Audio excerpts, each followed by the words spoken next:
morning, everybody. What is up? Welcome to Truth and Transparency. This was supposed to be talked about yesterday. So this is the Idaho4 case. We were talking about Bryan C. Kohberger. We want to make sure that everybody knows what is up with this filing. So one sentence here is the defense is not using autism as a defense to say that he murdered people because he was autistic. So I don't know where mainstream media got that, ran with that. That is not true at all. Here is the document, and it's lengthy, so I am picking to show you certain parts just so that everybody can see that that is not true at all. So again, good morning. Hit your thumbs up.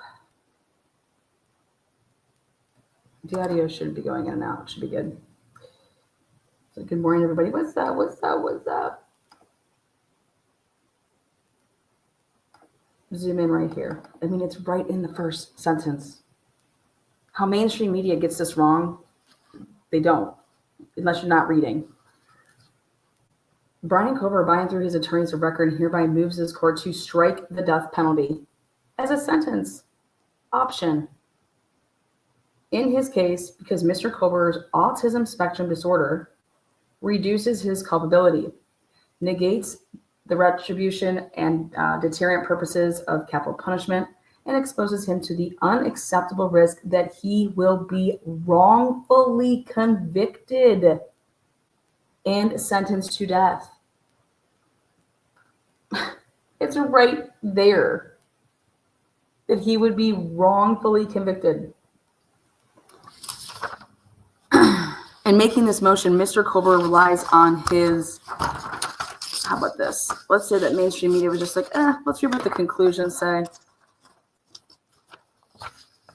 So then, if mainstream media just went to the conclusion section, for all of the reasons set forth above, Mr. Kohberger's ASD prevents him from being sentenced to death in a manner that accords with the constitutional requirements of, this is the proportionality and reliability.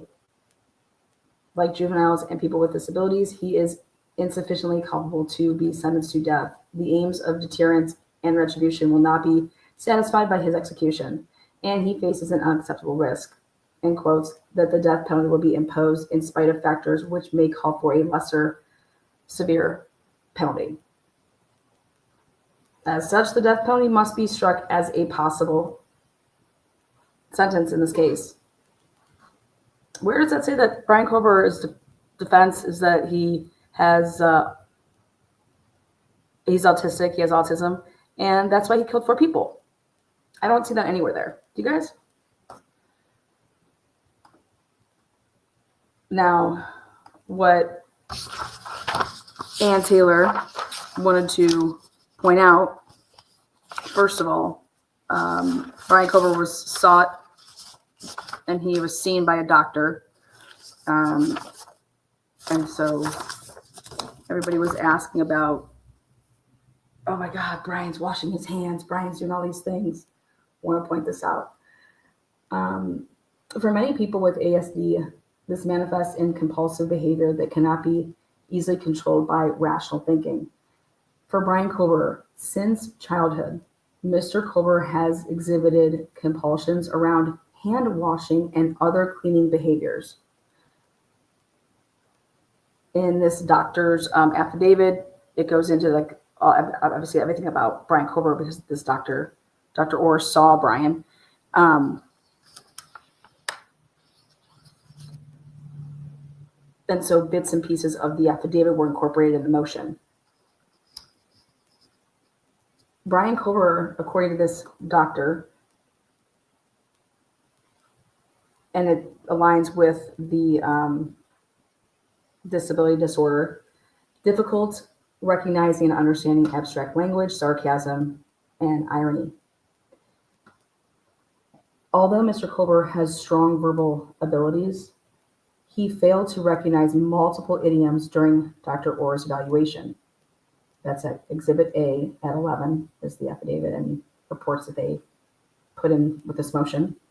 And Dr. Orr noted that his language was often over-inclusive, disorganized, highly repetitive, and or overly formal.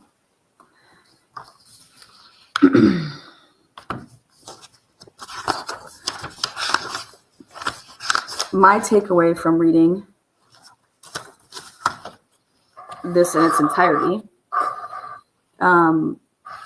so this is where obviously Richard Allen didn't have the same diagnosis as Bryan Kohberger, but Richard Allen was diagnosed as being depressed and other things prior to 2017, and where Richard Allen's jurors failed him, and I don't know how they did this, but they did it, is they failed to see when they were watching the videos of Richard Allen being interviewed or interrogated by police.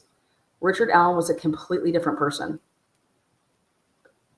And rightfully so, because he became a completely different person due to being isolated, tormented, and put into a max security prison where he was then isolated completely from the outside world, his family, and more or less tortured. And they saw the videos. Don't know how these jurors came to the conclusion that they thought he was faking that shit. Unbelievable that these jurors are like, wait a second, why are you you're innocent until proven guilty. Why has any of this happened in pretrial detainment before you go to court, before you have your day in court? So here, Ann Taylor, in my opinion, is, Richard Allen's defense team was filing things, and they were doing things differently. Richard Allen also wasn't on facing the death penalty, which I thought was interesting. But does Indiana even have the death penalty? Anyways, right here, Ann Taylor writes, the defendant proffered, it was comparing a case. So the defendant proffered the evidence, and this is a different case, to assist the jury in understanding why he might act in a way that appears socially unacceptable to others, meaning when they would be seeing him every single day in the courtroom, also with police interaction with videotapes that would come about during his trial. So in a case, the defense is proffering and saying, hey, to assist the jury in understanding why he might act in a way that appears socially unacceptable to others, in holding that the trial court abused its discretion by disallowing the evidence. And the appellate court noted that the trial court would have been more fair and a complete adversarial process in evaluating the evidence and inferences urged by the state.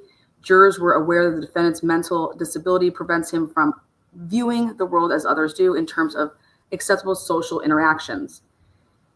So what they were doing in the Richard Allen case, these jurors, they were saying things like, oh my God, he has creepy eyes. Oh my God. Like if you go and listen to the juror's interview, okay, and totally paying attention to how he was the whole time, eating paper, stuff like that. Just, you're focusing in on somebody, and if you don't know anything about them as a person, then maybe that would change how you viewed somebody. Okay, that's like America deciding to say and make fun of and talk and poke fun of people that are mentally retarded. All right, like what a piece of shit you are, that you would poke fun of somebody the way that they would walk, the way that they would maybe have a tic, whatever. Okay, well, in my day and age and how I was raised is, if you would utter things to make fun of a person, okay, versus just, okay, realizing that that's what it is, and then somebody as an adult explain to you as a child why somebody would do that and be that way. And then as a child, you're understanding things like your parents tell you, you're not making fun of people that have mental retardation, disabilities, whatever it may be. Okay. But we're told that that somebody is that way, our parents would sit us down and tell us that, okay? So think about a jury. We want the jury to know, and we're proffering and telling the jury that Bryan Kohberger, he's autistic. And it's for the purposes for the jury, just like it was for the purposes of us as a little kid, when our parents would teach us and show us things, that you don't make fun of something like that. You don't discriminate. You don't use it against all these things that we're taught as little kids by our parents. Okay. This is what should be going on in the courtroom. And this case overturned it because, this needed to be in, and it wasn't. So if you want to understand why Bryan Kohberger would be washing his hands like a, crazy person, or wearing gloves, whatever the case may be, if his parents are going to get on that stand, or his sisters are going to get on that stand and say that this is how Bryan has been his whole entire life, okay? Like, to me, I'd want to know that as a juror. That is invaluable. Just like as a little kid, you want to know things so that you understand it.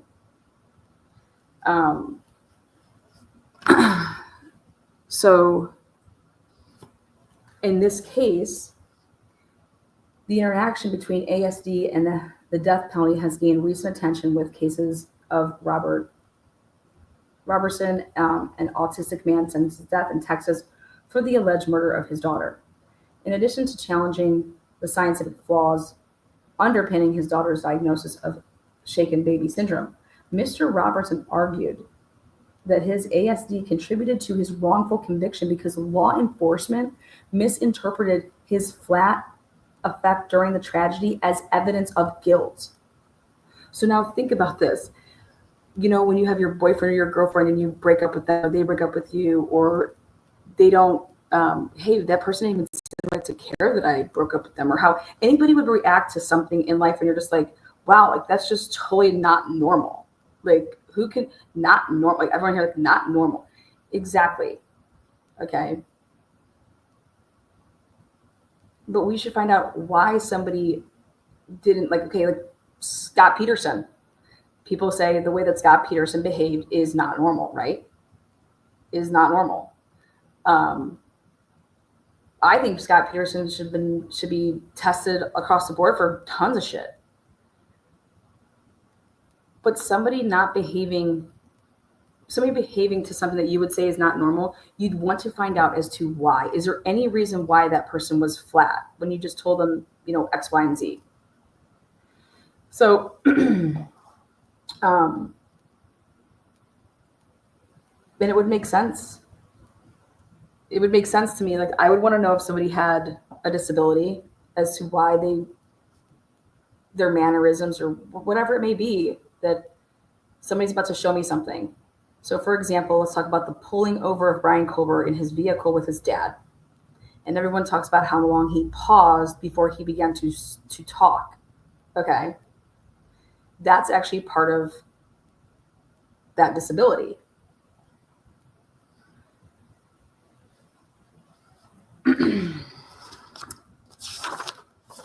Let me show you that.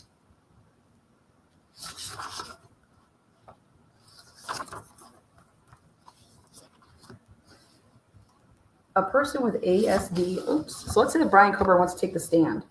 He wants to take the stand so bad. And he's over here telling Ann Taylor, like, I want to take the stand. I want to take the stand. I want to take the stand. I didn't do it. I didn't do it. A person with ASD will struggle on the witness stand in a myriad ways. Aside from atypical social behaviors, individuals with ASD may exhibit uncommon verbal or speaking patterns. Sometimes their phrases is unusual, nonsensical, and exceedingly formal. They may take a long time to answer questions, what I just told you. Everybody was like, oh my God, he didn't know what to say. He didn't know what to say. He couldn't believe he's getting, he didn't think about that car pullover in Indiana. So a long time to answer questions, which may appear evasive. And that's exactly what it did appear as. They may also let out, quote unquote, sudden and unexpected verbal utterances, which may come across as rude.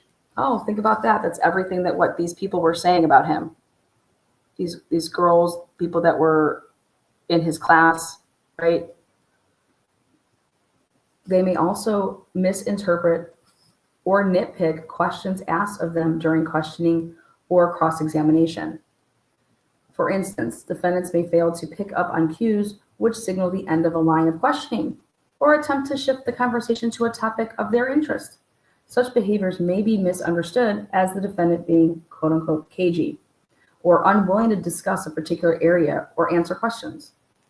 As another example, when questioned in his jury trial, a defendant with ASD instigated, quote unquote, arguments with the prosecutor over comparatively trivial detail while facing unless redirect to confront the underlining and critical question.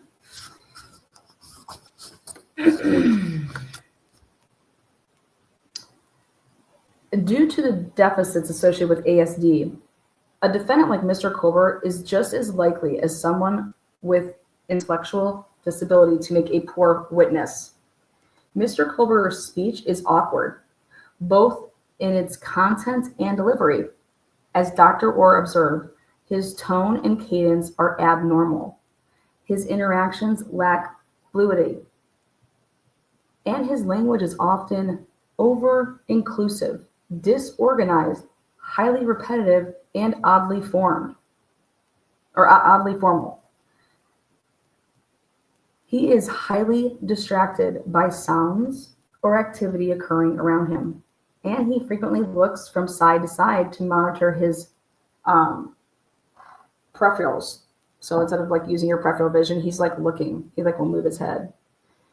As a result of his high distractibility, he often needs questions or instructions repeated. So can you imagine that on the stand?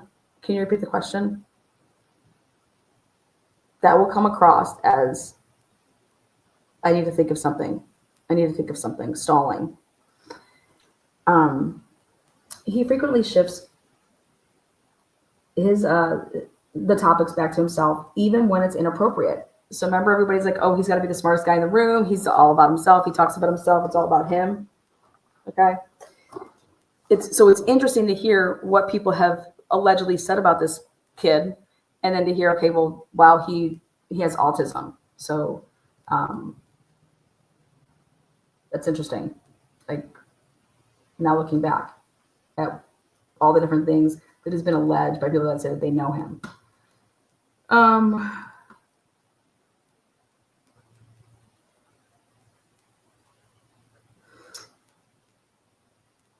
He uses abrupt, matter-of-fact phrases that would be considered rude.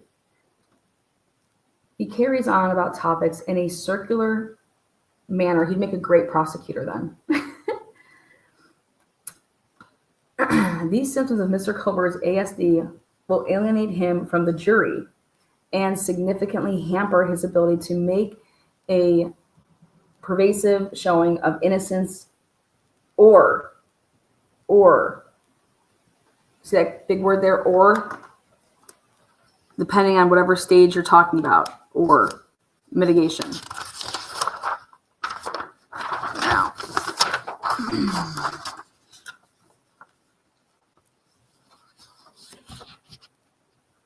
listen up, mainstream media.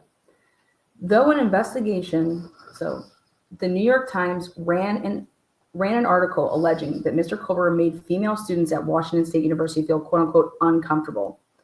Though an investigation by the university cleared Mr. Kohberger of any wrongdoing. Here you go, Gigi, Jen, okay? Ashley Banfield for listening to your fucking stupid ass. There you go, shug tits. Though an investigation by the university cleared Mr. Kohberger of any wrongdoing. So that's in paperwork right there, guys. And described how he lost his job as a teaching assistant due to his, quote unquote, failure to meet the norms of professional behavior in his interactions with the faculty. This was Mike Baker and Nicholas whoever, University investigated Idaho murders special's behavior around time of killing. New York Times, February 10th, 2023. If true, big keyword there, if true, these allegations can easily be explained by Mr. Kohberger's ASD, given their difficulty interpreting social cues. People with ASD may misconstrue social niceties as romantic interests. Oh, how about them childbearing hips? I just had to throw that in there. It is also no surprise that Mr. Kohberger came across as socially awkward or that he struggled to adapt to professional norms. These impairments are hallmarks of his disability.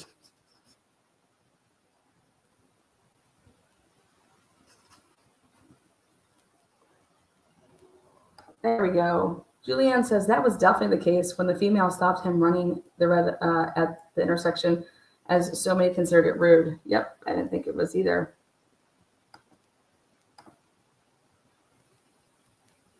So there we go.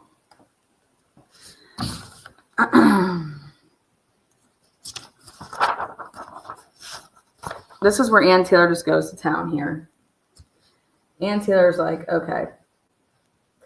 Lack of facial expressions as abnormalities in eye contact and body language are also embedded of ASD, and they are explicitly listed in the diagnostic criteria for this disorder. But to the online commentators who have developed, so Nancy Grace, but to the online commentators who have developed a cottage industry devoted to parasiting Mr. Kohberger's every movement, these symptoms of his disability are sure signs of his guilt. Yep, this is exactly what Nancy Grace has done to a T. To a T. And I believe that Ann Taylor is 100% talking about Nancy Grace. Right there. But she's not the only one. She is not the only one. She's actually in the category of the norms with this case, which is taking somebody, how they look, walk, just for the record, Mr. Kohberger's baseline is stoic. That's what his baseline is stoic. So that's his baseline. And it mentions it numerous times in the report. And then, so listen to this.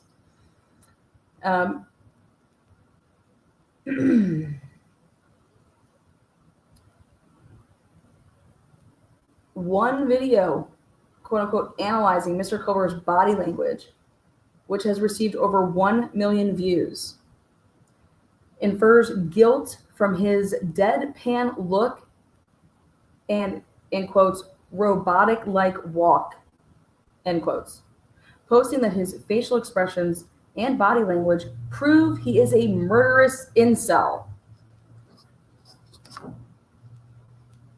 I mean, quote, live now from Fox Idaho murders, what suspect Bryan Kohberger's body language tells us. What a bunch of fucking morons. Okay. So you're using somebody's disability. That's what I was taught when I was 5 years old to not do. So every single day, mainstream media has done nothing but make fun of a man who we have who's supposed to be presumed innocent by the Constitution. Make fun of him.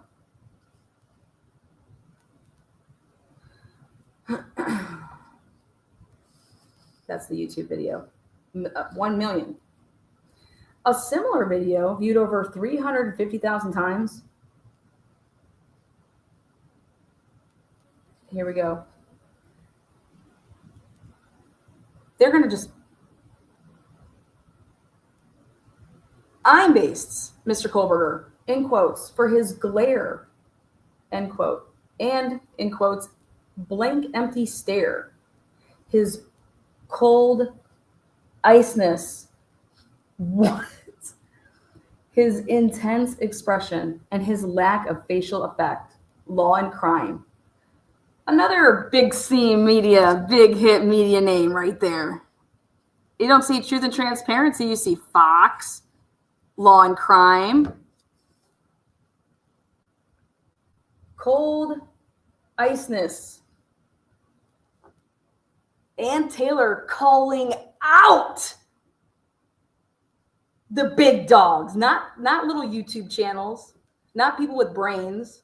She's calling out the puppets of big time media. I love it. I love it. Ann Taylor taking a 1-2 punch. Fox, boom. Law and Crime, boom.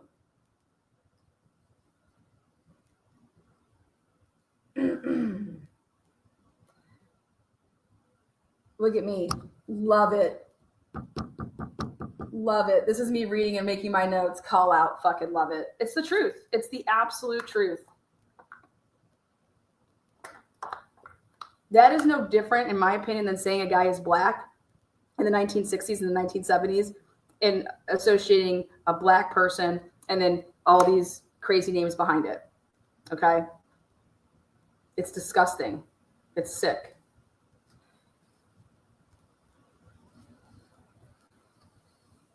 Noting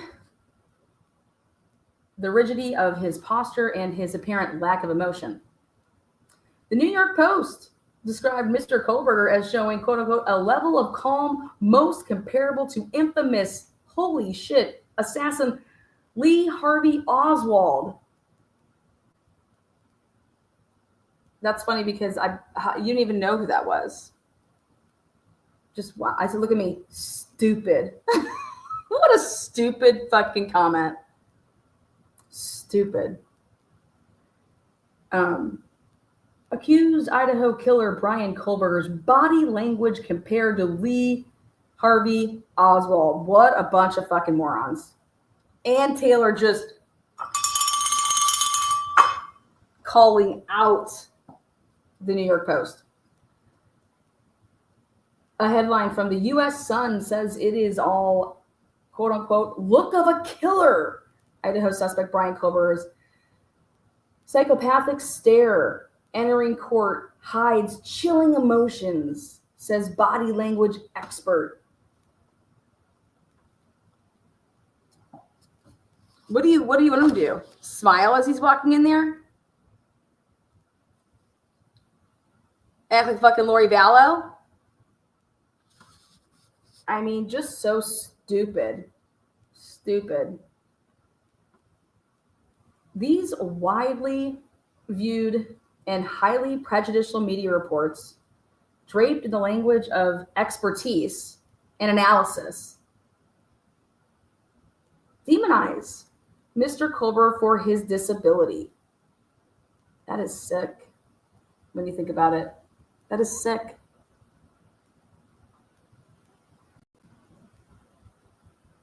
You know,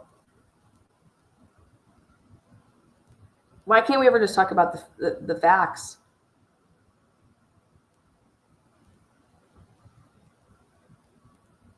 I don't think we could ever look at somebody and line up 6 people and based on their looks, and we can tell if they're a killer or not. Because that's just absurd. Take 6 random people, and one of them has killed before.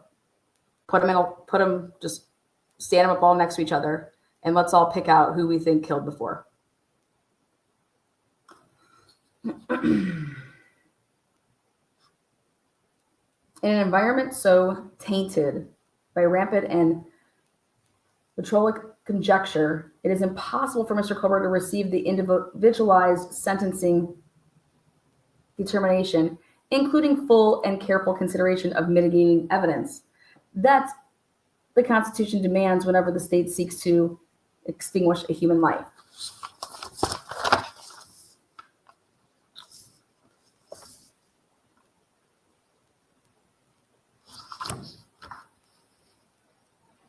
The sustained national media attention on this case also repeatedly emphasizes that the alleged crime is brutal and shocking in nature. These types of cases were of particular concern to the U.S. Supreme Court and underpin the categorical approach in Aikens and Roper.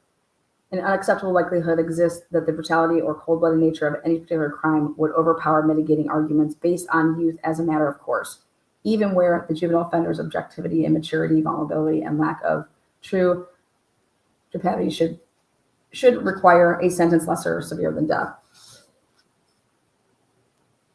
Likewise, a jury in this case will be emotionally overwhelmed by the factual allegations. The factual allegations.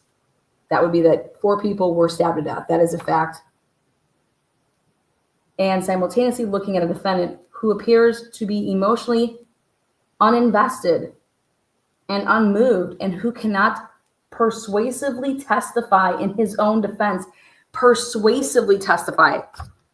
There's a difference, guys. It's not meaning that he's not going to testify, but because of his disability, he is going to have a hard time to persuasively testify to a jury due to his disability, as there's just anybody who would have that.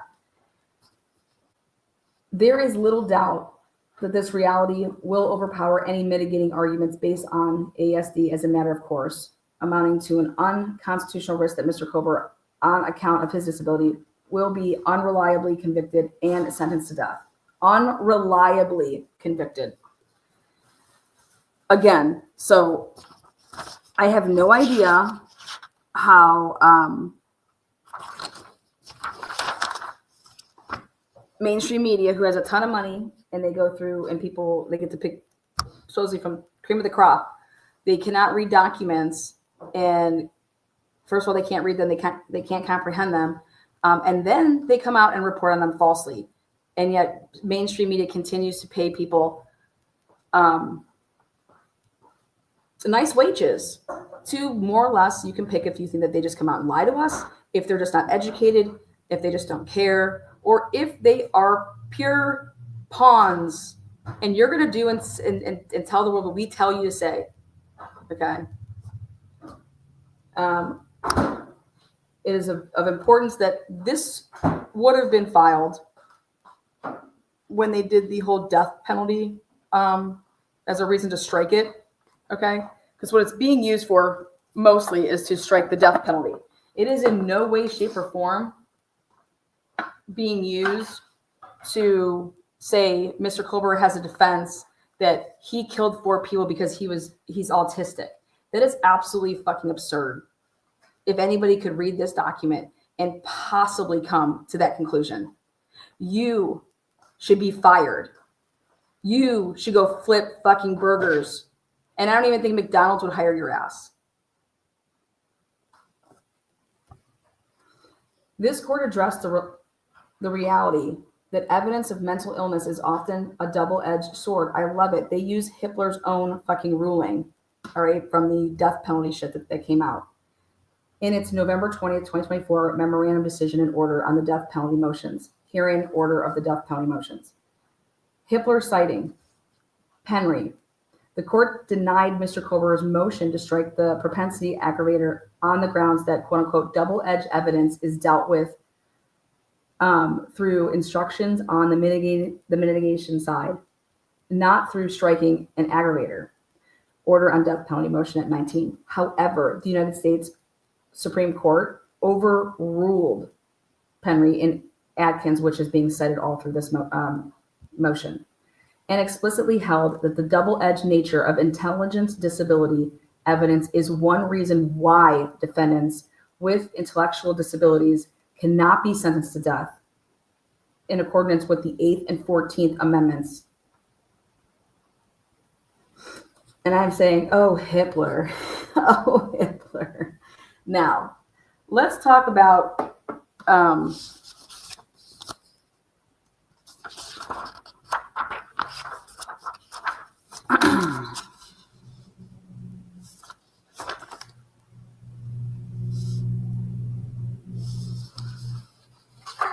relevant to Mr. Kohberger's case and the media frenzy surrounding it.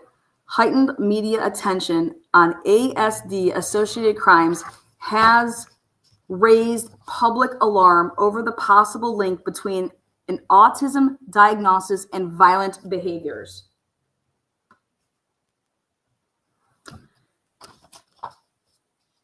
And I loved how this just comes in, and this motion basically says, fuck you, fuck you, fuck you, and fuck you to every single outlet that has used the way that somebody would look, would speak, would walk against them. And you don't even fucking know them. You are the definition of who my parents taught me to run from. You will not be like that. But you think that, oh, we are supposedly, quote unquote, I can say those things because I'm an expert in body language. Excuse me? That, you know how dumb that sounds? Here. So well said right here.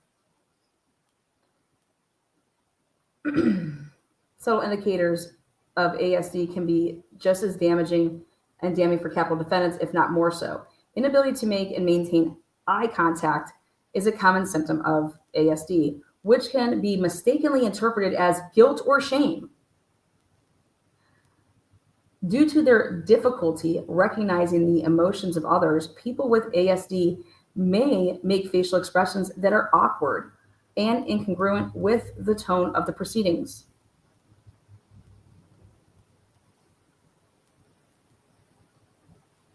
People with ASD often display a flat affect, even if the face of highly emotional evidence, even if they are faced with highly emotional evidence, which can be interpreted as coldness or a lack of remorse. Mr. Kohberger's ASD manifests in many of these highly prejudicial but completely involuntary mannerisms. Dr. Orr observed that he subtly rocks his upper torso, especially while engaged in a cognitive task or listening to someone else, both of which are almost certain to occur during this trial. His range of facial expression is limited. His baseline affect is stoic. That's his baseline. That's his baseline. If you don't know what the word baseline is, Google it. Your norm. And his expressions are sometimes, like I just said, incongruent with what is happening around him. Mr. Kohberger also exhibits atypical eye contact, including an intense gaze. It's like, think about kids back in the day that would, I'm sorry, but just, you'd be like, hey, Bobby, are you there? Are you with us? Focus, you know. As discussed below in part 5, Mr. Kohberger's facial expressions, including his lack of affect and concentrated stare, are already being assigned sinister meaning by observers. It's exactly like,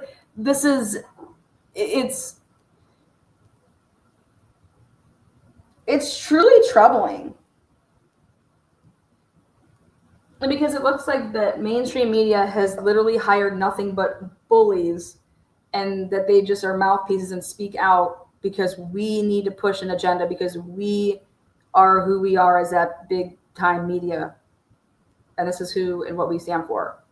But none of this, you guys, if you want to be with the victims, and we are a victim, people say like we're a victims channel. I think to myself when I hear someone say that we are a victims channel, and I'm like, what the fuck? What? Are you trying to say that Truth and Transparency isn't a victims channel, or any other channel that's talking about true crime? They're not victims channels? What does that mean to be a victims channel? I don't even know what the fuck that even means. AT is doing her job and doing it well. Yeah. And she even puts in here, because it's going to be another motion, that, hey, we are held to a higher standard, that we have to do X, Y, and Z because of the death penalty. And we're merely also just doing our job. And people that wouldn't be doing things like this, they're not doing their job.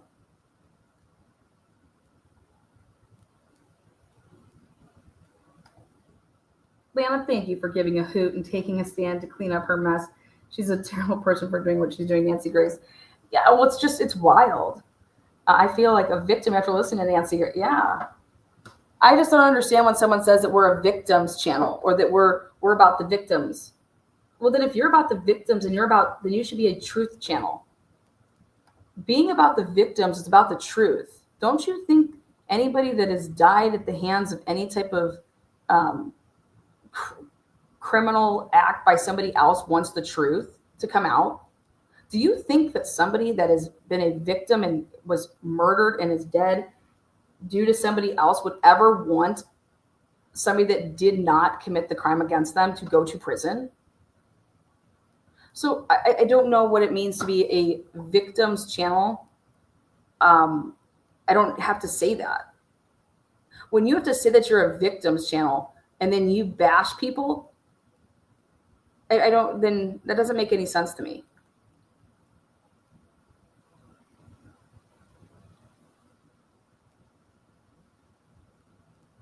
You may be a victims channel as you claim, those channels out there, but you sensationalize it all. You are a sensational what? Victims channel?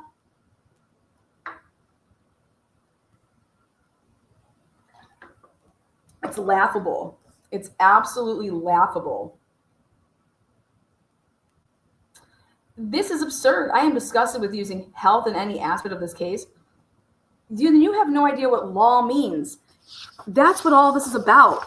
They created in the world of law cases that prevent you from killing people with the death penalty as a sentence due to people having disabilities. Okay? So then that means that you would have a problem with any case, not this case. So this is absurd. I'm disgusted with using health in any aspect of this case. That's an absurd comment to me. That's absurd. That is motherfucking absurd. And no one's using health. Okay? If you have a twitch, I'd want to know that. Because and it's because of something that's, you were born with, blah, blah, blah, and I'm a juror who's going to be judging you, I want to know that. Otherwise, I would think that what? Let me just believe whatever the fuck I want to think? Every case in America, it's all in here. This is not an exception to this. Then you would have a problem with law, period. Natural healing.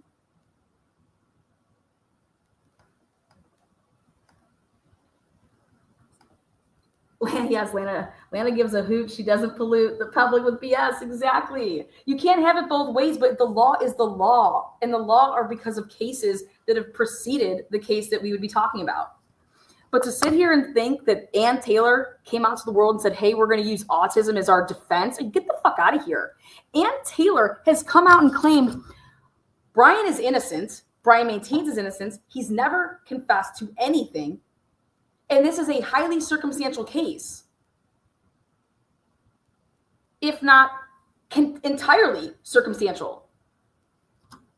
And no, so the Ann Taylor and company, they're not saying Bryan killed 4 people because he was autistic. They're saying that, hey, you might want to check out these other cases if you don't want to have, appeals out your ass and put these families through nothing but appeals. And maybe you want to take a look at the fact that there's all these other cases. And since Bryan has been diagnosed X, Y, and Z, these cases have precedent with the Supreme Court. But Ann Taylor says, you know what? You're going to make whatever ruling you're going to make, Hippler, as you've done. We're making a record. We're making a record. A complete record.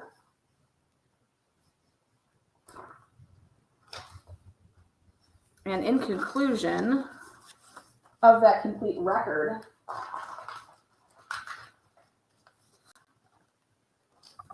Ann Taylor went ahead and just filed another huge motion calling out the prosecution.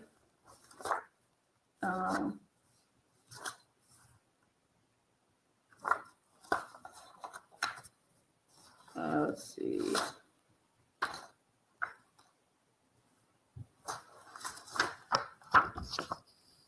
But before I show that, I want to let everybody know that the state is saying we are not okay, as I would agree, with any part of the defense saying and saying that the state basically is trying to kill Bryan Kohberger.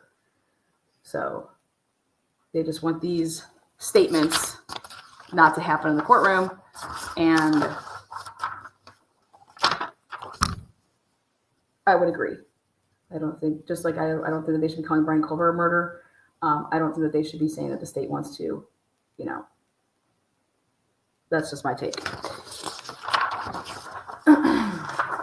Now, we're having a discovery issue here, and Ann Taylor is asking for sanctions. Let's see.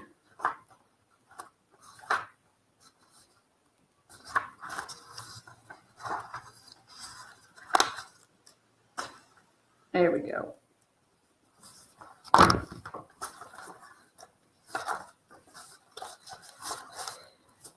Defendant's motion to preclude the death penalty and adopt other necessary procedures due to the state's numerous disclosure violations. Okay. And you're not going to see mainstream media talking about this.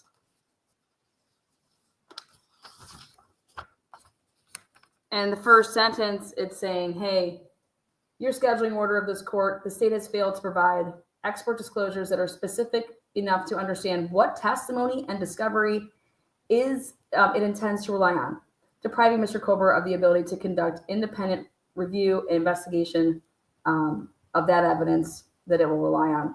Additionally, as counsel has previously stated, the discovery in this case has been provided in a manner that is as though the state took tens of thousands of documents, photos, and video clips and shook them all up in a snow globe.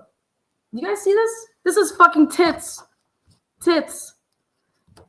Just calling it out. Like, we're done sugarcoating shit. Additionally, as previously stated,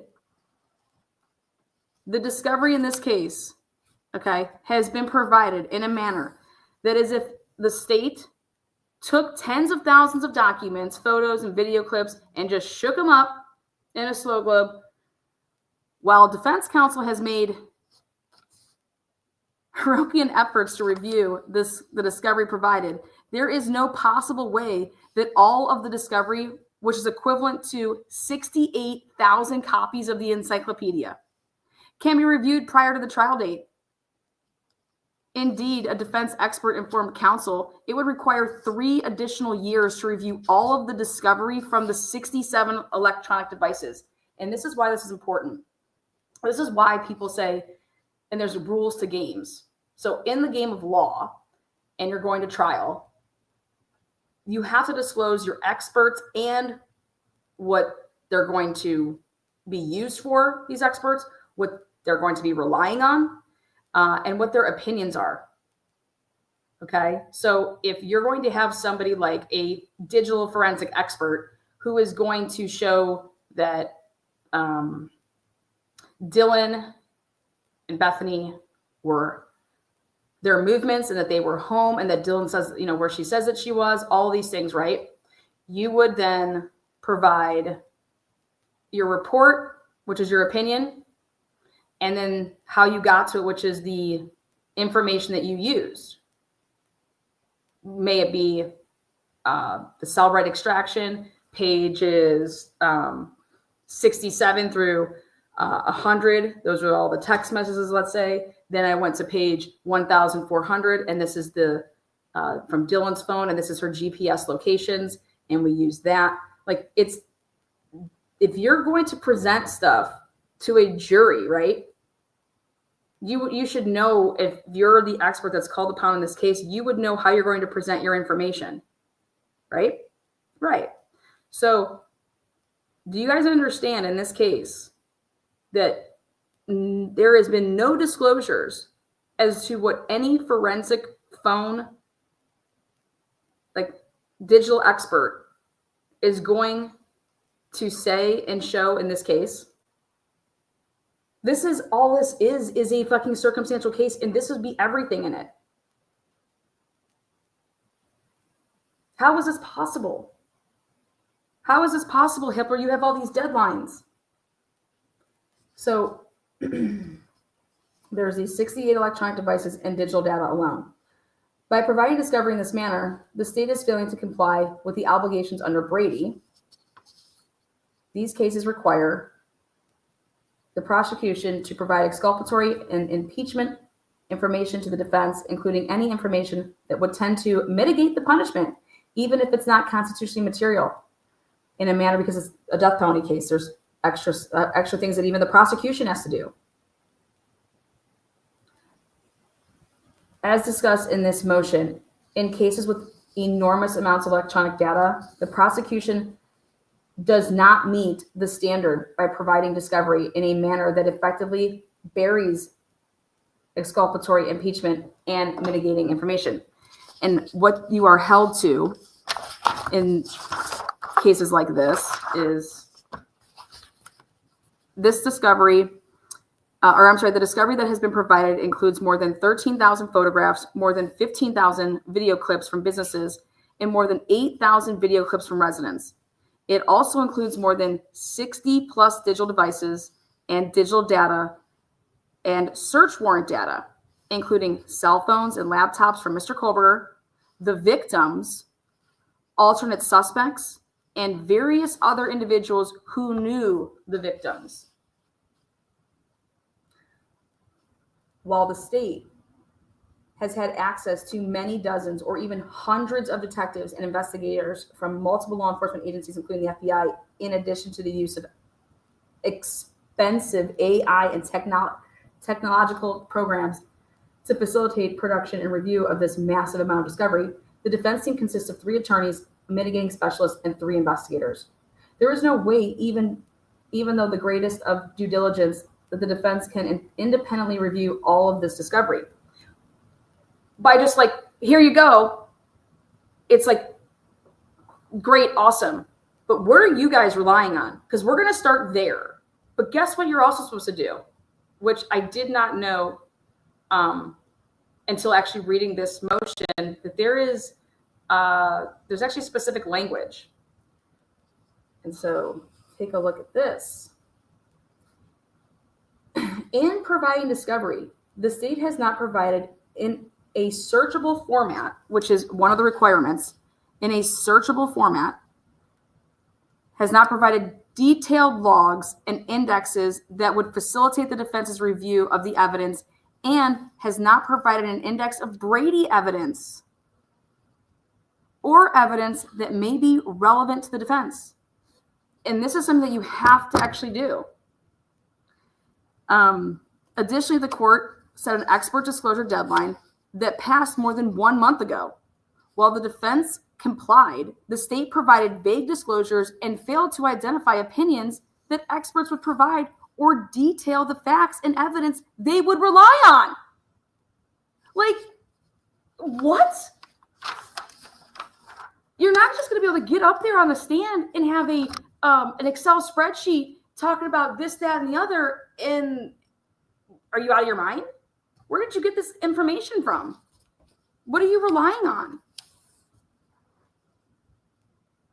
This would highly frustrate the fuck out of me. For example, the state's expert disclosures listed 3 alleged experts who would testify relating to the 67 electronic devices. This is what I was explaining to you guys. The digital data and search warrant return data is provided in discovery. The scope of that evidence is so broad that a defense expert estimated it would take more than 3 years to review. It takes a long time. The state did not identify any actual opinions it intends to elicit about these devices, and failed to identify any portions of the data that would be presented on relied upon. That means when you're going to testify, you testify like how Nicholas Guerrero did, or in the Murdoch murders, whoever is your expert with your forensics, the digital forensics portion is saying, we use Cellbrite for this device, and then from these Cellbrite reports, these pages, they all showed in a celebrate report. You can find out if you're sharing your locations, the data that it dumps. This is where we got it. Blah blah. And then you would put up the report to show somebody's app that was, I don't know, let's say the Google Maps, and that they use that at this point in time. I mean, whatever it is, like it's all in there when you extract it from the phone, because you're downloading somebody's phone or you're downloading someone's computer. These fucking people in Idaho have 3 digital forensic experts, and not a single one of them have provided anything. And that means the prosecution isn't responsible for that. So, because you have to disclose it, because you have deadlines to meet. And it's like, aren't you meeting with your fucking experts to talk about, hey, what did you find here? And how are we going to show X, Y, and Z? How are we going to show that Bethany and Dylan were, first of all, at home? How are we able to show that?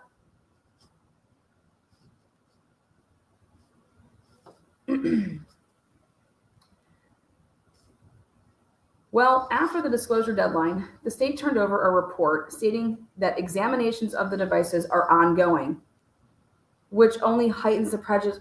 Can you believe this? How is it ongoing? You've had all these 67 devices since 2022 at the beginning of 2023, but no later than then. It is 2025. What the fuck have you guys been doing for 2 fucking years?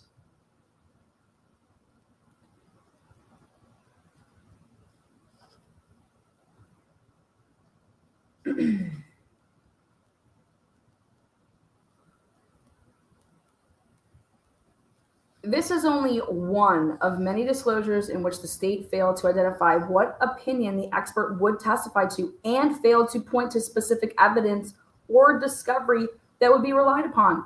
Moreover, even after this court told the state and its job was not done, with its expert disclosures, the state produced a circular argument blaming the defense in its rebuttal disclosures about the electronics, digital data, and third-party warrants. No additional opinions, clarifications, or specifics were provided. And finally, Mr. Kohberger requested additional discovery related to IGG after he learned of its existence for the first time in its motion to suppress. The state acknowledged it had undisclosed information, but refused in part to provide it and promised in part to provide some information. No discovery has been disclosed. That's what I was losing it on that motion I read you guys about the motion to exclude IGG. As discussed below, the state has gained a tactical advantage and cannot be remedied now, and therefore this court must take affirmative steps to put Mr. Kohberger back on equal ground. And so then, rather than reading all of this stuff to you, I'm going to point out some highlights here. The prosecution has a constitutional duty to identify, preserve, and disclose exculpatory information. Prosecutor's duty is to produce this material is self-executing. She must turn over Brady material regardless of whether the defense has made a specific request, citing this case.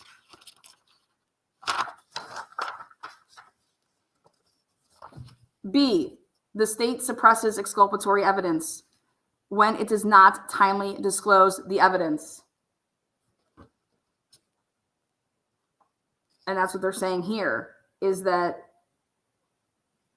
they didn't disclose it on time. First of all, they acted like they didn't have it.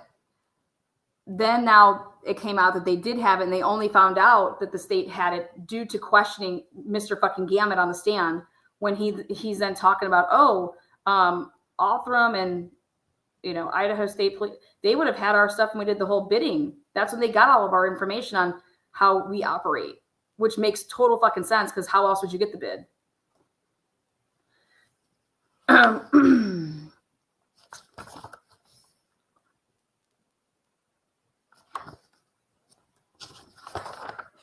I couldn't believe when I was reading this. So let's go to, here we go.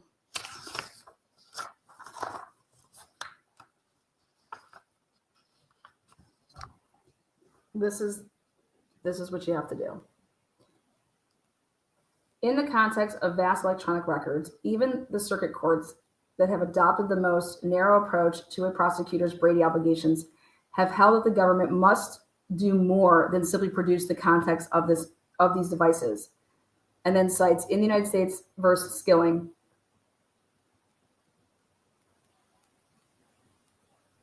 the defendant challenged the government's open file disclosure of several 100 million pages of discovery in an electronic file. However, the Fifth Circuit held that this voluminous discovery did not violate Brady obligations because of the following. So check this out. This was such a sweet ass way to do this fucking motion. Whoever created it decided that this is how you're going to present this to the court is fucking genius. So what they use is they say, hey, in this case, they found that, hey, nope, they did not violate it because of this. Number one, the government provided copies of the electronic files to the defense. Number two, the electronic file was searchable. And what did they say in the beginning? That you gave us stuff that was not searchable. And this is why this case was denied, because they were able to prove that the electronic files, they provided them, but number two, also they were searchable. Number three, the government produced an index of hot documents, they're called. And that's where it's indicating the documents that were important to its case, as well as to document that included potentially exculpatory evidence, which didn't happen in this case. And four, the government had created a number of other databases to assist the defense's review of the evidence. As such, in the context of voluminous electronic data, the standard requires that the government go, quote unquote, beyond merely providing a defendant with the open file. The state has taken none of these steps beyond mere production in this case. Here you go searching through all of this shit to try to find what it is that you're looking for. The electronic file is not searchable. Defense counsel must locate and click into each and every separate document, of which there are many thousands, to find its contents. Unbelievable. It's like, how are you prosecuting somebody if your shit isn't organized? Like, how are you doing that? Like, think about it from the opposite way. Like, we're about to have this ridiculously huge trial and have to flow and be, how are we going to prosecute somebody effectively if our shit isn't organized? So the state has not produced an index of documents that it will rely on in its case. To the contrary, the expert disclosure deadline has come and gone without the state identifying its experts' conclusions and which documents it will use to support those conclusions. The state has not provided an index of Brady material, including exculpatory and impeachment information, not an index of documents that are potentially relevant to the defense case. Indeed, the state has not provided anything to assist in the defense's review, despite the knowledge that it would be impossible, even through the exercise of due diligence, to identify exculpatory or impeachment evidence within the hundreds of millions of pages, tens of thousands of photos, and thousands of hours of videotape and audio recordings.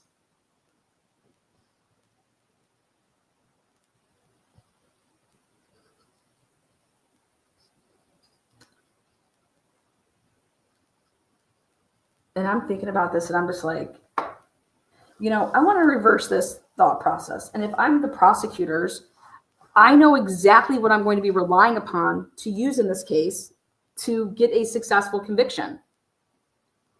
And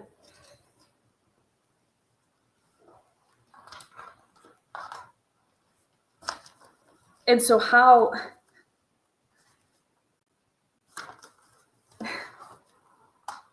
I would have everything. Shit, I already got to start coming up with my order on how I'm going to present the information. This shit takes time. This is all strategy.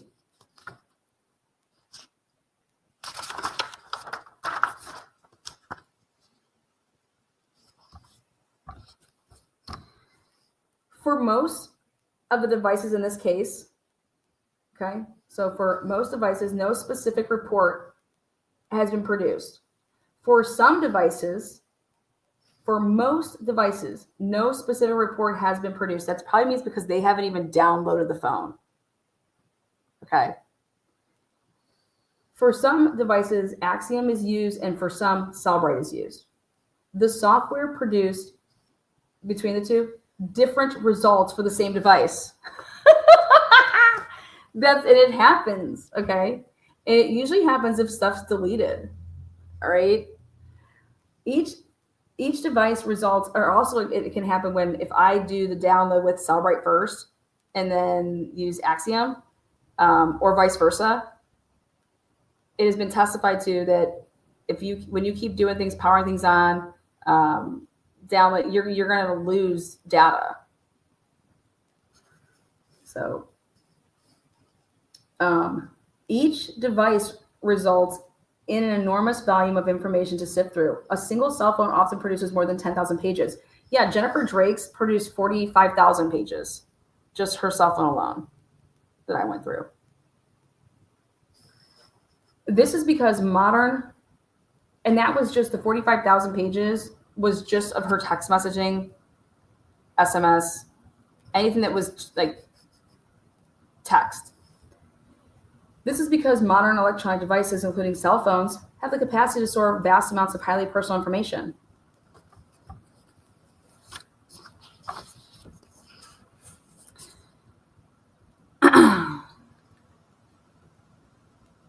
As such, the contents of the 67 electronic devices, digital data, and search warrant returns seized in this case contain enough information to paint a portrait of the daily lives of Mr. Kohberger, the victims, witnesses, alternate suspects, and people close to the victims.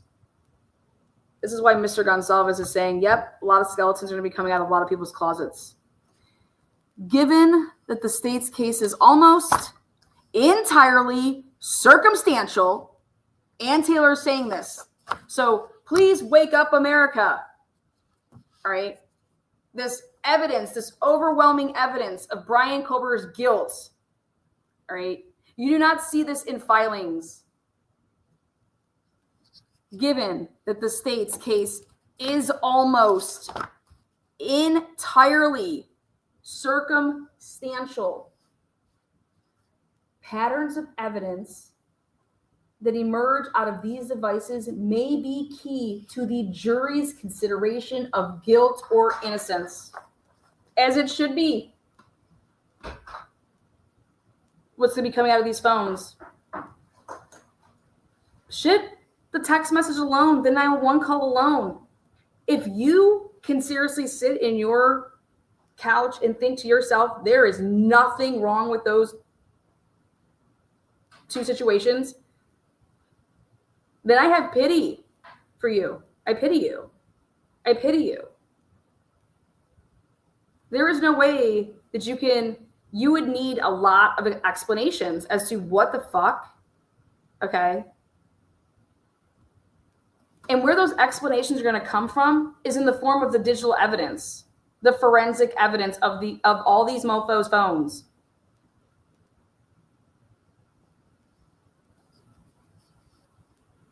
I pity the fool.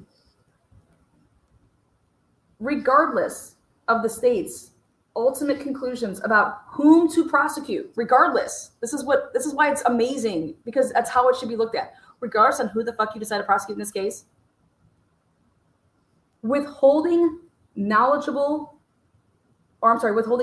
of a second suspect conflicts with the Supreme Court's directive that, in quotes, that the criminal trial, as distant from the prosecutor's private deliberations, be preserved as the chosen forum for ascertaining the truth about criminal accusations. End quote. Motion limited by state for third party. Remember, they're wanting to limit this the state saying the third party. Oh, there's hella third party all up in here. There's a nexus. There's a nexus. There's a Lexus. There's a Porsche. There's a everything for third party in this case.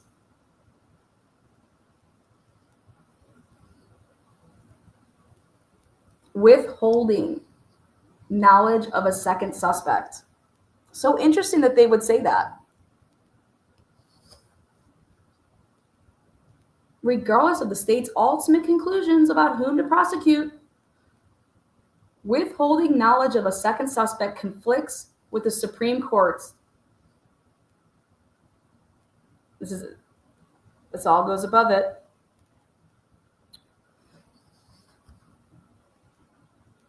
Countless cases have been overturned due to prosecutors' failure to timely produce evidence that could have, not would have, but could have helped the defense identify a potential alternative perpetrator. They basically are saying, y'all are burying some shit here. Y'all are burying some shit here. And this is what I've been saying. Somebody's been covering for people that have power, money, and their kids may have fucked up. Okay? And so you purposely didn't go and do things. Or because if you don't go and get the material, it can never be preserved.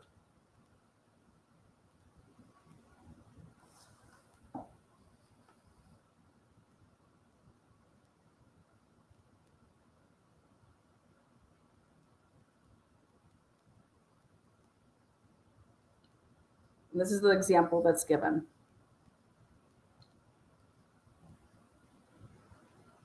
Finding that prosecutors violated due process rights under Brady by failing to disclose the complainant's statement that it was possible he had misplaced a stolen ring.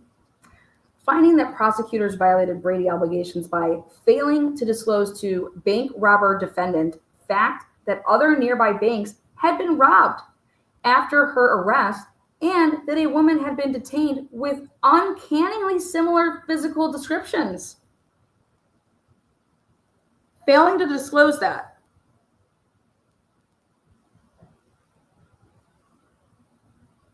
So in this case,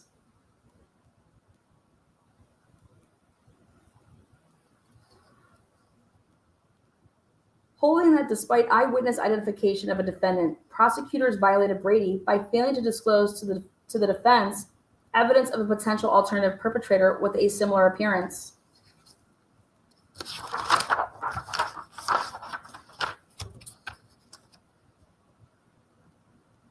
Finding that a prosecution violated Brady by failing to disclose police reports identifying an alternative suspect. Because many of these devices belong to the witnesses, the victims, and to people who knew the victims, including potential alternate perpetrators, defense counsel is plainly obligated to review them.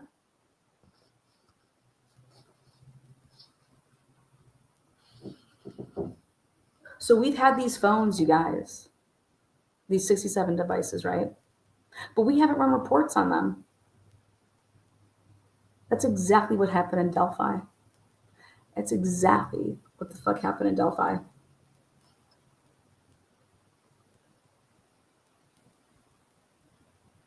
But here, in this case, we have these phones.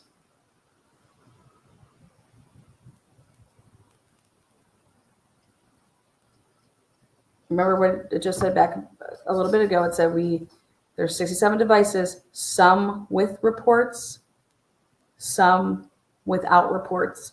And the ones with the reports, they have conflicting, they did Axiom, they did Celebrate.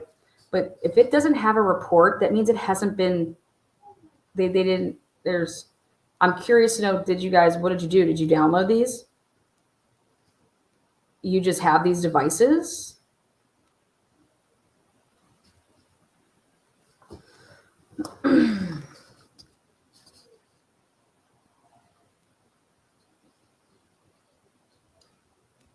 So this is what troubles me, is that you should know exactly how you're prosecuting Bryan Kohberger and what these experts need and are going to say. And so how none of that has been disclosed to this point with those 3 forensic digital peeps that their experts are, that's troubling. That doesn't make sense. That doesn't make sense. You should be accounting for where all the victims are, where they were, then your surviving roommates, right?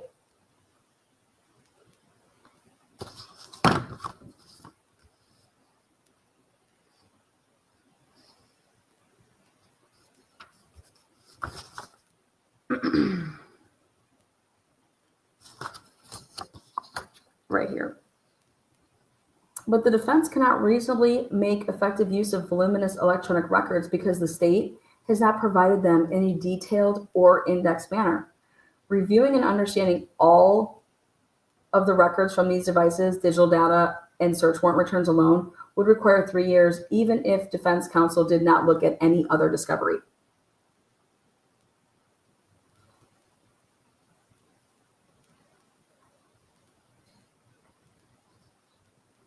Of course, there is significant additional discovery which is likely to contain exculpatory evidence related to alternative perpetrators. For example, the defense had to fight for the several thousand tips collected by law enforcement tip lines. Why didn't they have to fight for these? Bryan's name is not in any of them, but other people's are. Though they were in the state's possession the entire time, the state did not turn them over until more than a year after the case began.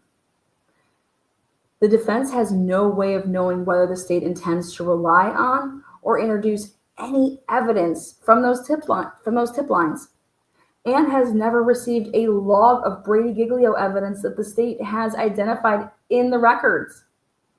Because there is no log, an exact number is unknown, but the number of tips is more than 45,000 tips. Tips continue to be reported.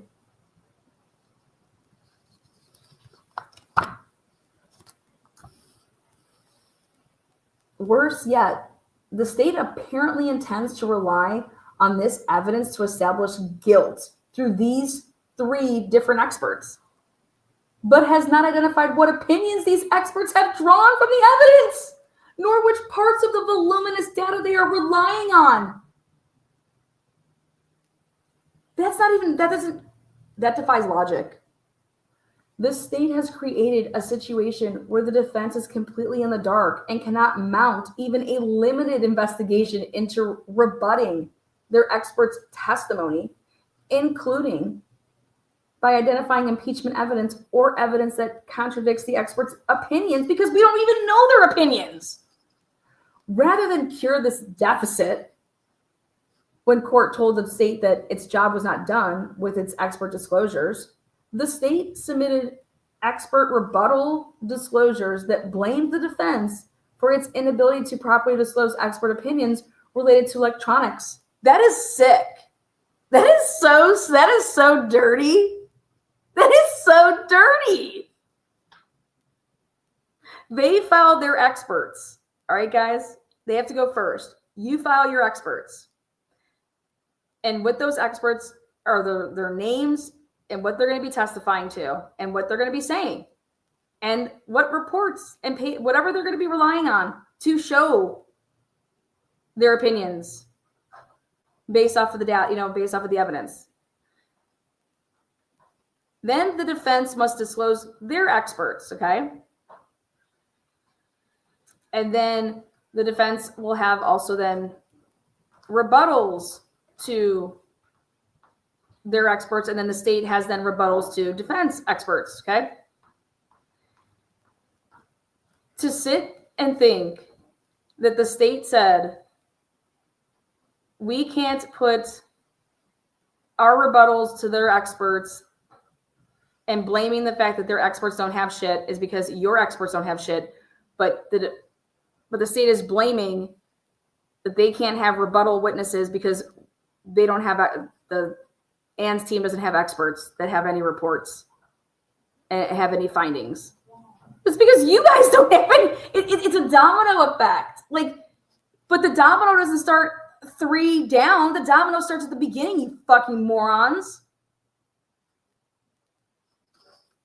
And to try to take out the 2 dominoes, like, that's not the problem. Like, it's laughable. The state's failure to timely disclose this evidence in a meaningful way has prevented Mr. Kohberger from developing a full defense to the allegations in this case. There's allegations, but there's nothing to back up the allegations.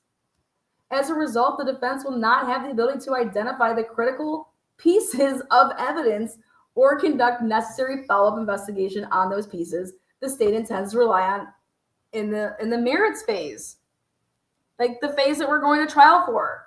Merits phase. The failure of the state to identify important documents in the massive electronic data dump, including exculpatory documents, will hamper Mr. Kohberger's ability to meaningfully contest the state's theory. Moreover, the state's failure to identify exculpatory documents relating to the sentencing phase will prevent a capital jury from receiving a complete picture of the life of Mr. Kohberger, supported by electronic generated records. Therefore, by dumping the contents of 67 electronic devices, digital data, and search warrant returns on defense counsel without identifying the pertinent, remember, Payne? I highlighted that for a reason. Oh, they just provided me with the pertinent information. Like, pertinent? Okay, so what's pertinent out of these 67 devices that you're going to be relying on? Pertinent information within them. The state has violated Mr. Kohberger's due process rights and his right to the effective assistance of counsel at both the merits phase and in the capital sentencing proceeding, as well as his statutory rights under Idaho Code Rule 16.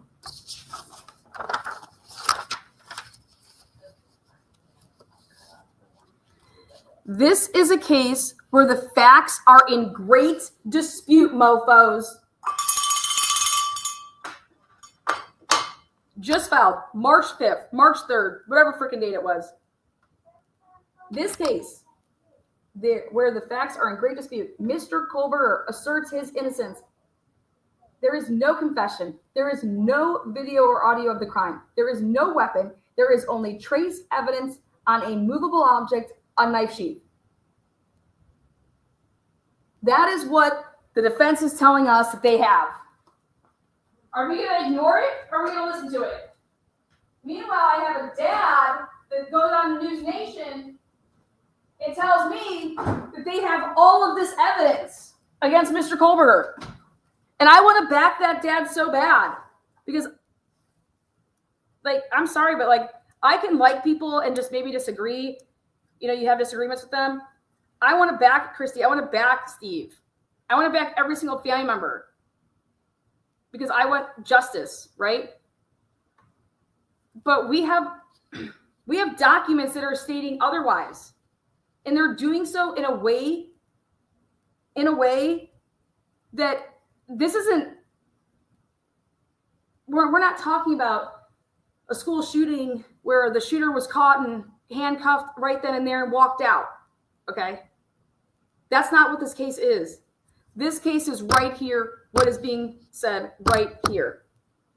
This is a case where the facts are in great dispute. The facts. You want to know what the facts mean? The facts is the narrative.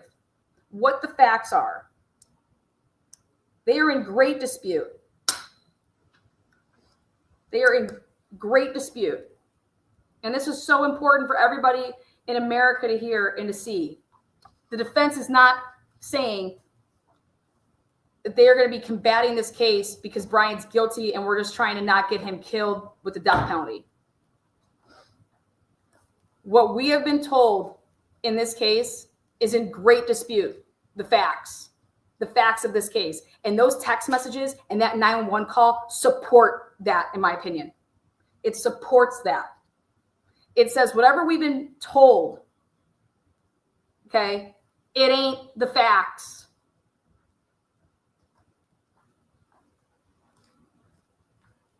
And all of this has been in dispute since day one when they got the case. And all that's happened is the prosecution and its agents have done everything but be transparent. And people that have their cases by the nuts usually don't behave like that. Having full knowledge of the state's expert opinions and documents they will rely on will provide leads for further investigation to uncover exculpatory evidence or to impeach prosecution witnesses. We need these mofos to say stuff. We need to know what they're going to try to claim so that we know what to use to show that that's not the truth. But if I don't know what you're going to say, because then how can I go and grab the stuff like, in the Dan Moore case, the number one fact that I said that you need to dispute is the time of the crime. Brian Drake was not killed at that time frame, okay? So that is a fact that needs to be disputed, and here's how you're going to show it. Jennifer Drake 911 call, there is no 911 call out of Hayden. How did they determine that she was in Hayden when that 911 call was made? Because there is no record of a 911 call ever being made to Hayden, okay? Then you have eyewitnesses saying that the gunshot happened 30 minutes before that. And then you have and you need to go grab these witnesses. Then you have surveillance cameras that support that because it shows them on surveillance cameras right next to the building. And you're going to lay out you're going to show how this didn't happen at that time. So for this case, they're saying that the time of the crime is from 4 to 4:25. I bet you that's heavily disputed.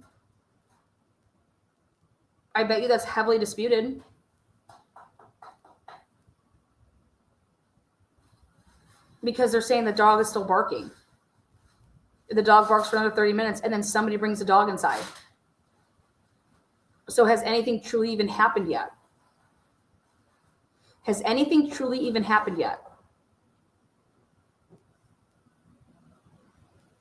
But they're also, the defense is saying, well, our expert has Bryan Kohberger during this time to this time over here. But we don't even know what they're going to say.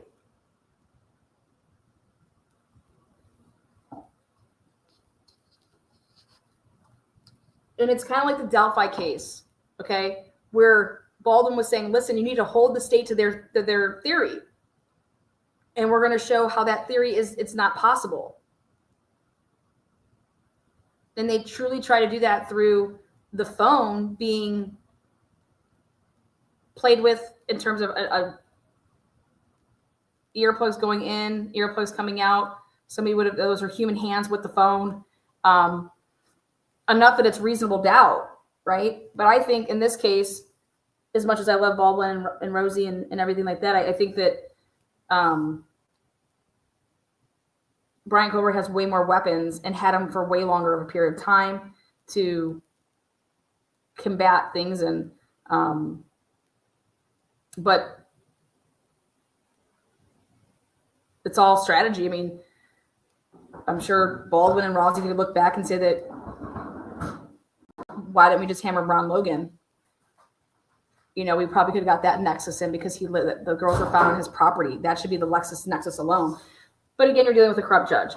Anyways.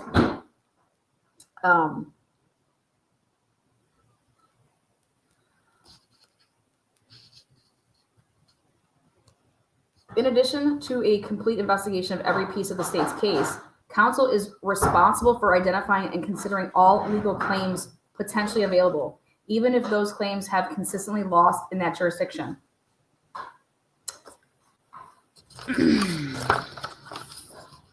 This is necessary because counsel in a capital case has a duty to preserve any and all conceivably errors for each stage for the appellate and the post-conviction. So there, in this motion, Ann Taylor's also reminding the judge that, hey, we're doing our job.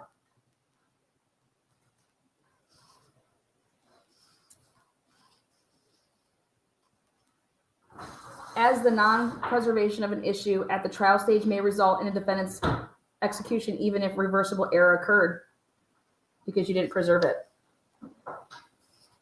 In a case as complex as this one, the state's failure to direct the defense to evidence it will rely on in accordance with the court's schedule is highly prejudicial. It will undoubtedly impact the defense's ability to meet the evidence at trial, develop a comprehensive defense strategy. And this was, I take the juror, what she testified, or not testified to, but what she came out and claimed in her interview. The defense just seemed so, in the Delphi case, unprepared and blah, blah, blah. And this is, so I said that this is big with jurors, that you need to seem organized.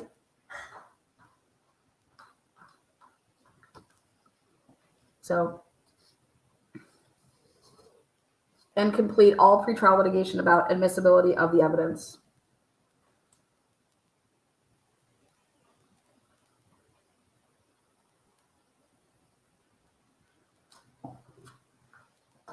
How do you know how to do that?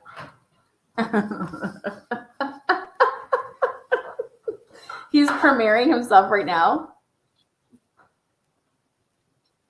I know, but it's premiering. I want to live broadcast it right now. we interrupt this announcement for a live Jack's premiere of him playing soccer. That is so hilarious. Sorry, guys.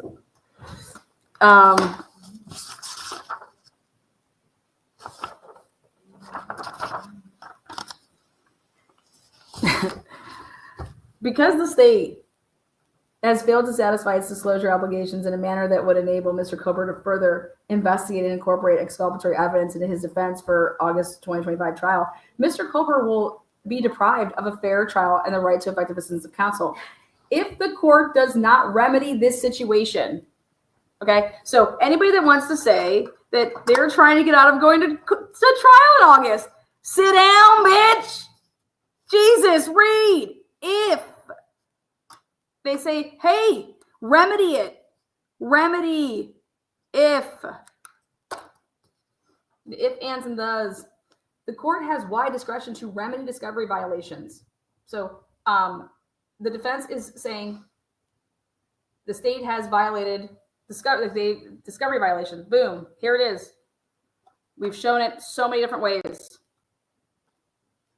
The court can remedy the situation. The court has wide discretion to remedy discovery violations as appropriate under the circumstances.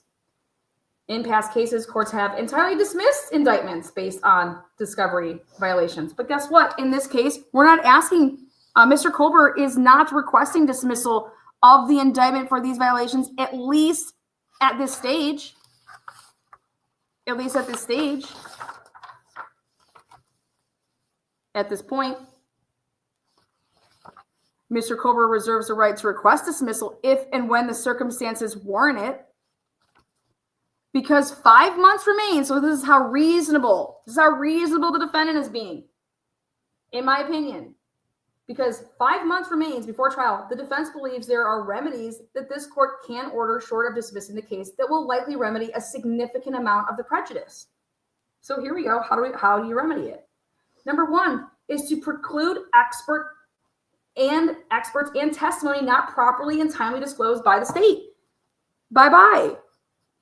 Mr. Kohberger requests that the state be prohibited from introducing experts, testimony, and underlining evidence that has not been properly detailed in an expert disclosure for which these deadlines was January 9th. Are you kidding me? January 9th, and they don't have it, and this was dropped March 5th. Sit down, man. Guys, when we didn't get our homework in on time, each day that we had it late, it was 10 points off, 10 points off, 10 points off until you had no more points available on the project. Okay? I think we passed that 10 points. Oh, man, I'm forever going to be Team Lana. She's too savvy. Her brutal truth is devastating. Transparent. I am. The law can be saved after all. She can rewrite history. Sure, why not? I just want idiots to sit down. Take a seat. Take a seat. Those specifics are detailed in the accompanying motion limine.